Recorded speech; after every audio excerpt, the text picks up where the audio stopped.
Welcome to Smart in the City, the Bible podcast where we bring together top actors in the smart city arena, sparking dialogues and interactions around the stakeholders and themes most prevalent for today's citizens and tomorrow's generations. I am your host, Tamlin Shimizu, and I hope you will enjoy this episode and gain knowledge and connections to accelerate the change for a better urban life. Smart in the City is brought to you by Bible Smart Cities. We enable processes from research and strategy development to co-creation and implementation. To learn more about us, please visit the Bible platform at bible-smartcities.eu. So welcome back to another episode of Smart in the City. We are diving today into a city called Milton Keynes, a medium-sized city in England that is working as a testbed for innovation and, quote unquote, doing things a bit differently. So I'm really excited today to speak to one of the stakeholders involved in that whole ecosystem in Milton Keynes. As we know, universities play an important role in a city's ecosystem, from leading research to leading projects, fostering innovation, and more. So with me today is a perfect person to talk all about that. His name is Kevin Shakespeare. He's the Pro Vice Chancellor for Research and Innovation at the Open University in Milton Keynes. Welcome, Kevin. Hi, thanks very much. Thanks so much for coming on. To get us warmed up, I always like to start us off with a little teaser. The question today is, if you could have any superpower to help with your research, what would it be and why? Okay, so I'm going to go for quite a boring one, I think, which I would like to have infinite patience. So I'd like to be able to recover from any setback. And I was thinking about this and thinking, well, do I want a superpower that makes research easy?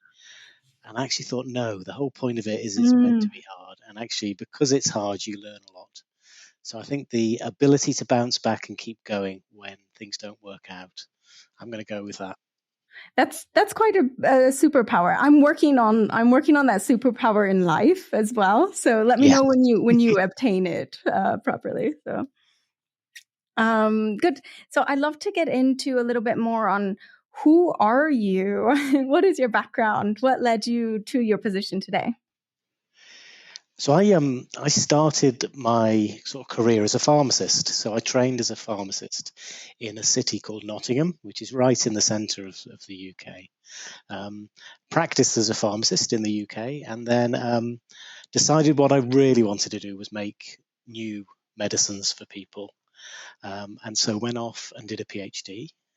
So I did a postgraduate degree, and then worked at MIT in the States in one of the labs that was really developing the first wave of what are called regenerative medicines, which is medicines that get parts of the body to regrow if they've been damaged. So this was back in the 1990s. Really exciting to be part of a new, entirely new area of medicine. Came back and basically have had a really enjoyable career developing new medicines, particularly for people that have got problems with their spine.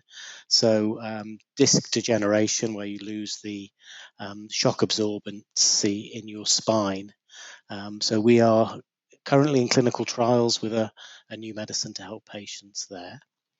And then I started to think about what I really enjoyed, and I really enjoy the journey from having a really interesting idea in research and then seeing it right the way through to helping people. And in your career, you don't get that many opportunities to do that as an individual, but I really enjoy bringing people together and trying to do that. So I moved more into sort of the senior leadership of universities, really with the aim of helping people tackle the really big dreams that they got. What are the really big research challenges that you want to tackle?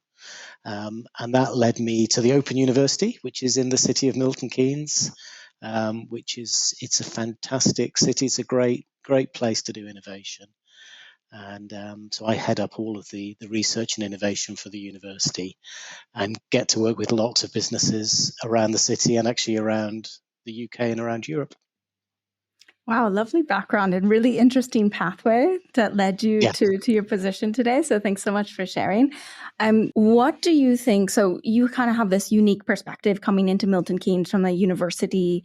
What do you think are really the biggest challenges that Milton Keynes is tackling today?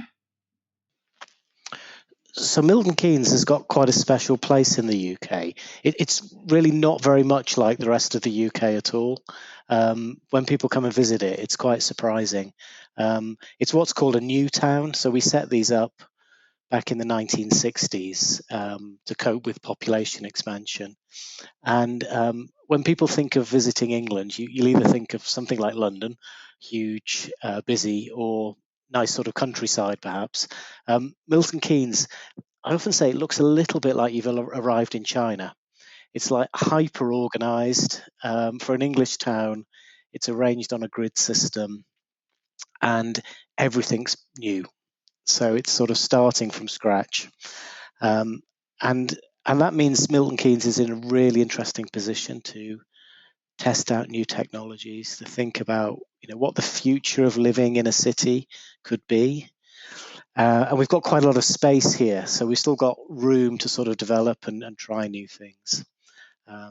So we're working as a city on all the sort of societal challenges that we're all coping with across Europe. How do we adjust post-pandemic to more of a hybrid living where we're spending more time looking at screens, working remotely, but we still want to have social lives. We still want to have arts. So how do we bring that critical mass together? And how do we use things like AI in a positive way that help people live better lives, whether that's thinking about healthcare, education, how we move around. So it's a really interesting place to be testing out some of these new ideas. Yeah, and I, from everything I've been learning about Milton Keynes, I've never visited, as I mentioned to you earlier, but I've heard that it's just what you've been mentioning. The openness to innovation is quite a special landscape. Can you elaborate a little bit more on the role of Open University in promoting that growth and innovation within the city? We're a really big university, so we were set up to train people remotely way before the internet had started. We were teaching students all across the UK and, in fact, across lots of Europe by sending them textbooks and then having summer schools where people came and visited the university. Post-internet, a lot of this is now done online, and it means that we're a huge university. That gives us the opportunity to do lots of research. So we've got more than 1,000 people working at the university. We're looking particularly at areas around artificial intelligence, looking at how data science and sensors can work together. And so really with 1,000 people, I'm still uncovering every day really interesting new projects. And what we're trying to do is link that in with the growing economy in Milton Keynes. There's lots of young companies. Because Milton Keynes is a new town, there isn't a vast amount of history, so everyone's quite pioneering and entrepreneurial. So it's a great place to sort of test out some of the research that we're doing. Yeah, and so you kind of have this dual focus, right, as a university and trying to benefit the local community, but also, balancing your international reach as well. Maybe you can elaborate a little bit more on how this dual focus benefits both the local community and broader business landscape. So the Open University's got an interesting position because the way in which we teach is largely online, and it means that our students come from everywhere. So our students don't live in Milton Keynes. They live all across the United Kingdom, in Scotland, Wales, Northern Ireland. We have students from across Europe and across the world. So that teaching core continues to be excellent. But what we're then able to do also is to take advantage of the fact that we're located in some really interesting places. So we have 4 sites. One of the 4 sites is in Milton Keynes. And increasingly, we're thinking about how our research applies to the challenges and the opportunities that the local community have. Yeah, really interesting and also interesting approach and very international approach. I want to deep dive a little bit now into a couple projects that will give kind of the audience a little bit more perspective and context to what types of things you're doing in innovation that you're exploring. You mentioned this MK project. Do you want to first mention what it is and tell us a little bit more about the approach? Yeah, I mean, our approach is all about collaboration. So everything I'm going to mention today is not just the OU, not just the Open University. It's us working with the local government, with local businesses. So lots of really exciting projects have been going on. I'll give you a few examples. We've been working on what we call intelligent mobility. So how do we move people around the city in a way that's sustainable? So using less energy. And in particular, the ability to use data from intelligent cameras that allow us to monitor traffic flow across the city.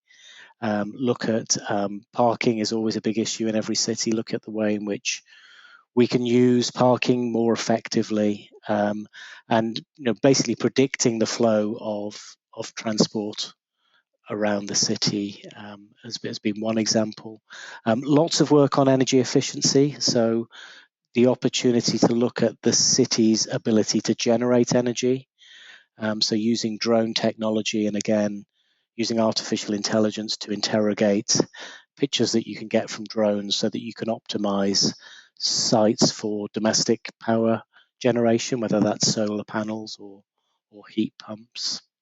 We're also working on some of the negatives, I think, that society faces and trying to tackle them. So we've recently launched a new centre called the Online Violence Against Women and Girls Centre, which is, I think we all benefit in many ways from the internet. We all benefit from being able to contact people easily. We enjoy social media.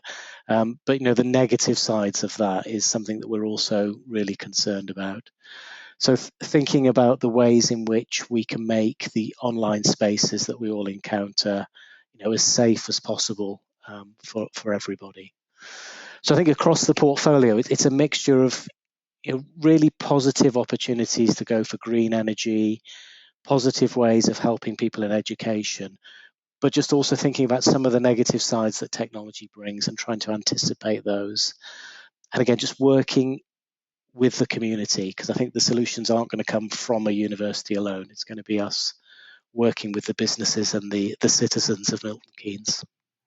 Yeah, absolutely. I love that approach, and also that you're addressing so many of the counterbalancing these challenges that come with digitalization, et cetera. How does it work with the role that you play in these collaborations with businesses, with local government? How does OU bring this collaboration together? How do you define the roles? How do you bring in businesses? Can you elaborate a little bit more on this collaboration model that you have? Yeah, and we were trying something quite new. So we've got a program that's called Open Societal Challenges. And what we're trying to do is start at the end of the story and ask people, what do you really want to change about the world? And we've opened that up to anybody. So we started with academics here at the university telling us, but then we've gone out and we've asked local charities, we've asked local businesses to set the challenges for the future. And then we're building collaborative teams around those challenges. The whole approach, though, is to accept that this is a long-term goal. So none of these challenges are going to be solved in a 3-year cycle. So we're really pleased with how that's developed. People have responded really well to us going out and saying, tell us what the biggest challenges are. And there's so much talent. I mean, I think in every city with a big university, you find so many people that want to work on these big challenges, but don't quite know how to meet the right people. So Open Societal Challenges has just been a really different way of doing it. And it's all about sort of finding people through networking and then making commitments to the long term. Have those ideas or those challenges that different people in the community have presented, have those triggered any new ideas for innovation? Yeah, I mean, lots of areas where it's triggering new ideas. I think around the ability to use data in healthcare, thinking also housing's a big issue for the UK at the moment. How do we create affordable housing for people? And although Milton Keynes is a thriving city, it's one of the fastest growing economically. There's still lots of people that are left behind and unable to find high quality housing. So, one of the projects that's coming together in this space is working with local charities that work with people who are homeless or young people who are struggling to get stability in their sort of domestic arrangements, and trying to think about how we can work together. And what really interests me in that is the solution isn't just to say work with engineers or just to work with people who work on sort of social care. You've got to bring these groups together and for the first time in some cases really sort of integrate the thinking around the challenges. Yeah, really, really interesting perspective that you have there. I'm wondering, so from our audience, there are, innovative companies that are listening and they're looking for new opportunities. And they're looking to explore and, meet some of these challenges in different cities across Europe. So for those businesses looking to maybe do business in Milton Keynes and help with some of these challenges with their innovative approaches, how would OU facilitate these kind of partnerships? What specific support can they expect? Can you give them some reassurances or advice? Yeah, it's a really welcoming environment. So, what I can say is if anybody's moving or thinking of moving to MK, we would be absolutely delighted to have an introductory meeting, tell them all about the Open University. We're running a competition every year to allow people to generate new open societal challenges. So everybody moving in gets the opportunity to tell us about those challenges. But there's a really vibrant sort of business support community in Milton Keynes. So, I'd say come and visit, meet some of the people who are business leaders. And it's a really supportive environment. I should say as well, we've got direct support that we can offer. So we have government funding that allows us to fund research within businesses. So particularly for sort of smaller businesses, we have these vouchers that we can spend. So if they've got particular research problems, then we can contribute financially to kickstart new collaborations. Yeah, really, really interesting. And I think so important to be able to support those businesses in those ways. One more question on really the university and how you're set up. I guess some more traditionalists might argue that, universities are supposed to educate, right? How much budget should you really be, or like energy and time should you be investing in innovation, and in technological advancement?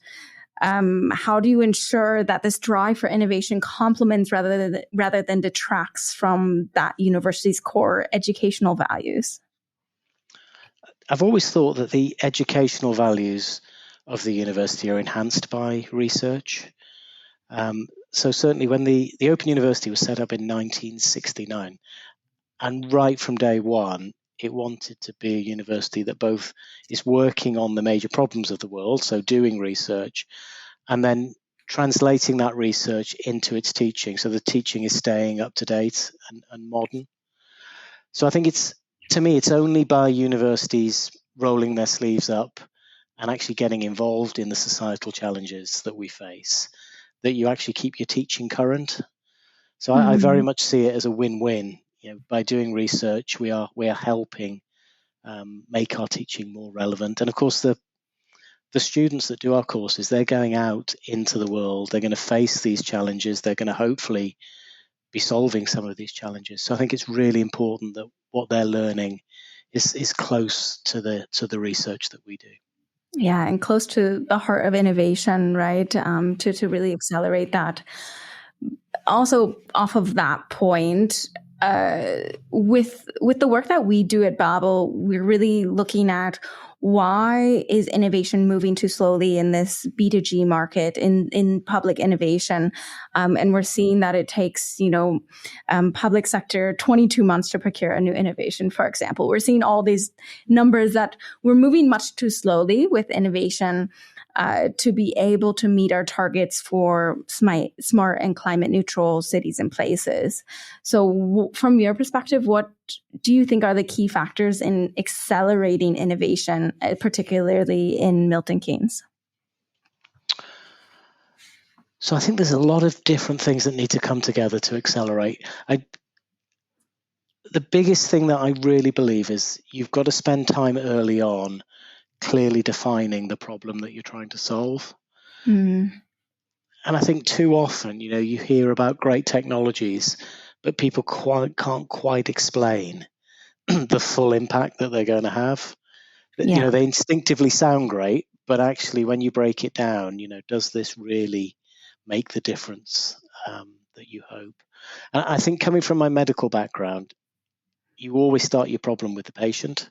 You always say, what is the clinical need that's not been met, and then work back to the technology. So that's the approach that I think needs to be taken around smart cities, is really investing the time in understanding and diagnosing the problem that needs to be solved. And then I think it's about bringing together the right teams of people. Again, a lesson I've learned throughout my career is the person that has the brilliant idea is not necessarily the right person to scale that up and out more broadly.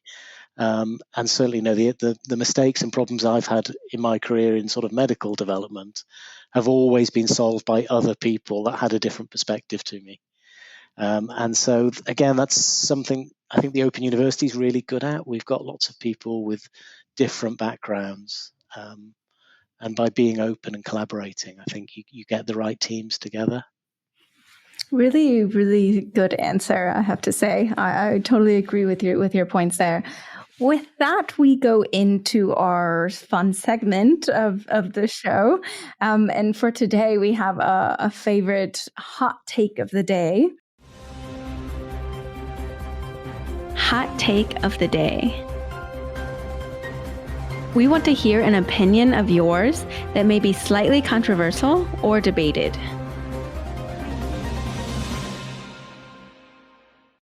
Do you have a hot take for us?